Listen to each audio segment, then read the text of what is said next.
Hello ನಮಸ್ಕಾರ ಎಲ್ಲರಿಗೂ. ಗೃಹಲಕ್ಷ್ಮಿಯರೆಲ್ಲರೂ ಕೂಡ ಸರ್ಕಾರದ ಕಡೆಯಿಂದ ಒಂದು ಬಿಗ್ ಅಪ್ಡೇಟ್ ಇದೆ ಅಂತಲೇ ಹೇಳ್ಬೋದು. ಸೊ ಏನಪ್ಪ ಒಂದು ಅಪ್ಡೇಟ್ ಅಂಥೇಳಿ ಈಗಾಗಲೇ ನೀವು ತಮ್ಮನೇಲಲ್ಲಿ ನೋಡಿರ್ತೀರ ಏನಪ್ಪ ಒಂದು ವಿಚಾರ ಅಂಥೇಳಿ. ಸೊ ನಿಮಗೆಲ್ಲರಿಗೂ ಕೂಡ ಗೃಹಲಕ್ಷ್ಮಿ ಹಣ 31 ಆಗಿರ್ಬೋದು, 32 ಆಗಿರ್ಬೋದು, ಅಥವಾ 33ನೇ ಕಂತಿನ ಹಣ ಆಗಿರ್ಬೋದು. ಸೊ ಮುಂಬರುವಂಥ ಎಲ್ಲ ಕಂತಿನ ಹಣಗಳನ್ನ ನೀವು ಪಡ್ಕೋಬೇಕು ಅಂದರೆ ಈ ಒಂದು ಕೆಲಸ ಕಡ್ಡಾಯ ಅಂತ ಹೇಳ್ತಾ ಇದ್ದಾರೆ. ಹಾಗಾದರೆ ಏನಪ್ಪ ಒಂದು ಕೆಲಸ, ಇದ್ರ ಬಗ್ಗೆ ಇರುವಂಥ ಪ್ರೊಸೀಜರ್ಸ್ ಅಂದರೆ ಯಾವ ಥರ ಪ್ರೊಸೀಜರ್ಸ್ ನಡೆಯುತ್ತೆ, ಇರುವಂಥ ಅಪ್ಡೇಟ್ ಏನು, ಪ್ರತಿಯೊಂದನ್ನು ಕೂಡ ನಾನು ಇವತ್ತಿನ ವೀಡಿಯೋದಲ್ಲಿ ತಿಳಿಸ್ಕೊಡ್ತೀನಿ. ಆ್ಯಂಡ್ ಇವತ್ತಿನ ವೀಡಿಯೋ ಬಂದುಬಿಟ್ಟು ತುಂಬಾ ಇಂಟ್ರೆಸ್ಟಿಂಗ್ ಆಗಿರೋದ್ರಿಂದ ಫ್ರಮ್ ಬಿಗಿನಿಂಗಿಂದ ಎಂಡ್ವರೆಗೂ ವಾಚ್ ಮಾಡಿ ಪೂರ್ತಿಯಾಗಿ ಇನ್ಫಾರ್ಮೇಷನ್ ತಿಳ್ಕೊಳ್ಳಿ. ಹಾಗೆ ಹೊಸದಾಗಿ ಯಾರೆಲ್ಲ ನನ್ನ ಚಾನಲ್ಗೆ ವಿಸಿಟ್ ಮಾಡ್ತಾ ಇದ್ದೀರಾ ದಯವಿಟ್ಟು ನನ್ನ ಚಾನಲ್ಗೆ ಸಬ್ಸ್ಕ್ರೈಬ್ ಆಗೋದನ್ನು ಮರಿಬೇಡಿ. ಹಾಗೆ ತಪ್ಪದೆ ಈ ಒಂದು ವೀಡಿಯೋಗೆ ಲೈಕ್ ಮಾಡಿ, ಶೇರ್ ಮಾಡಿ, ಕಮೆಂಟ್ ಮಾಡಿ. ಇನ್ನು ತಡ ಮಾಡದೆ ಇವತ್ತಿನ ವೀಡಿಯೋನ ಸ್ಟಾರ್ಟ್ ಮಾಡೋಣ. ಗೃಹಲಕ್ಷ್ಮಿಯರೆಲ್ಲರೂ ಕೂಡ ಇಲ್ಲಿವರೆಗೂ ಕೂಡ 30ನೇ ಕಂತಿನ ಹಣದವರೆಗೂ ಹಣವನ್ನು ಪಡ್ಕೊಂಡಿದ್ರ. ಸೊ ಎಲ್ಲರೂ ಕೂಡ ಕಮೆಂಟ್ಗಳ ಮುಖಾಂತರ ತಿಳಿಸ್ತಾ ಇದ್ರು ನಮಗೆ 30ನೇ ಕಂತಿನ ಹಣ ಬಂದಿದೆ ಅಂತೇಳಿ. ಸೊ ಅದೊಂದು ಖುಷಿ ವಿಚಾರ ಅಂತಲೇ ಹೇಳ್ಬೋದು. ಯಾಕಂದರೆ ಎಷ್ಟೋ ದಿನಗಳಿಂದ ಪೆಂಡಿಂಗ್ ಇಟ್ಕೊಂಡಿದ್ರು ಸರ್ಕಾರದವರು, ಆಮೇಲೆ ಬಿಡುಗಡೆ ಮಾಡಿರುವಂಥದ್ದು. ಸೊ ಇದು ಸಾಕಷ್ಟು ಜನರಿಗೆ ತುಂಬ ಖುಷಿ ಕೊಟ್ಟಿದೆ ಅಂತಲೂ ಅಂದ್ಕೊಂಡಿದ್ದೀನಿ. ಸೊ ಇಲ್ಲಿವರೆಗೂ ಕೂಡ ಗೃಹಲಕ್ಷ್ಮಿಯರೆಲ್ಲರೂ ಕೂಡ 30ನೇ ಕಂತಿನ ಹಣದವರೆಗೂ ಹಣವನ್ನು ಪಡ್ಕೊಂಡಿದ್ರ. ಯಾವುದೇ ರೀತಿಯ ಒಂದು ಇದೇ ಆಗದೆ ಎಂತ ಯಾವ ಥರ ಹೇಳೋದಂದರೆ, ಏನಾದರೂ ಒಂದು ಸಬ್ಮಿಟ್ ಮಾಡಿದ್ರೆ ಮಾತ್ರ ನಿಮಗೆ ಹಣ ಬರುವಂಥದ್ದು, ಅಥವಾ ಯಾವುದೇ ರೀತಿಯ ಒಂದು ಸಮಸ್ಯೆಗಳಾಗದೆ ನಿಮಗೆ ಪ್ರತಿ ತಿಂಗಳು ಯಾವ ಥರ ಬರ್ತೋ ಅದೇ ರೀತಿಯೇ ಈ ಸರಿ ಬಂದಿರೋಂಥದ್ದು, ಆದರೆ ತಡವಾಗಿ ಬಂದಿರೋವಂಥದ್ದು.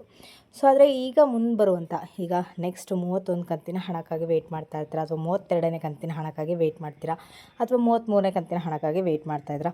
ಸೊ ಆ ಒಂದು ಹಣಗಳು ನಿಮಗೆ ಬರಬೇಕು ಅಂತಂದರೆ ಸರ್ಕಾರದ ಕಡೆಯಿಂದ ಈ ಒಂದು ಕೆಲಸ ಮಾಡಲೇಬೇಕು ಅಂತ ಹೇಳ್ತಾ ಇದ್ದಾರೆ.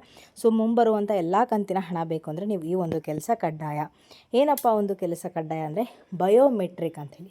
ಸೊ ಬಯೋಮೆಟ್ರಿಕ್ ಅಂದರೆ ನಿಮಗೆಲ್ಲ ಗೊತ್ತಿರುತ್ತೆ. ಸೊ ಪ್ರತಿಯೊಬ್ಬರು ಕೂಡ ಏನು ಮಹಿಳೆಯರೆಲ್ಲರೂ ಕೂಡ ರೇಷನ್ನ ತೊಗೊಳ್ತಾ ಇರ್ತೀರ. ಸೊ ರೇಷನ್ ತೊಗೊಳೋದಕ್ಕೆ ಬಯೋಮೆಟ್ರಿಕ್ ನೀವು ಕೊಡಬೇಕಾಗುತ್ತೆ. ತಂಬ್ ಏನಿರುತ್ತೆ ಅದನ್ನು ಕೊಟ್ಟರೆ ಮಾತ್ರ ನಿಮಗೆ ಪ್ರತಿ ತಿಂಗಳು ರೇಷನ್ ಬರೋವಂಥದ್ದು.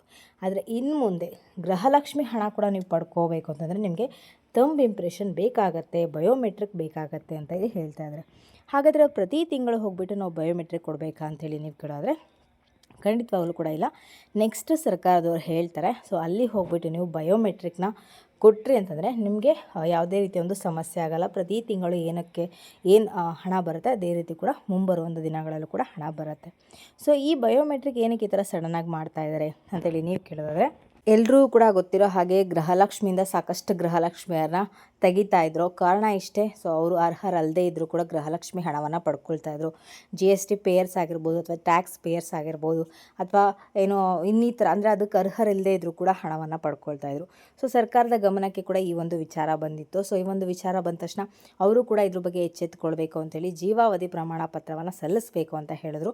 ಬಟ್ ಅದಾದ ಬಳಿಕ ಸರ್ಕಾರದವರು ಇದ್ರ ಬಗ್ಗೆ ಅಂದರೆ ತುಂಬ ಡಿಸ್ಕಷನ್ ಆಗಿ ಈ ಒಂದು ಬಯೋಮೆಟ್ರಿಕ್ನ ಜಾರಿಗೆ ತರೋಣ ಅಂತ ಹೇಳಿ ಸರ್ಕಾರದವರು ನಿರ್ಧಾರ ಮಾಡಿರುವಂಥದ್ದು.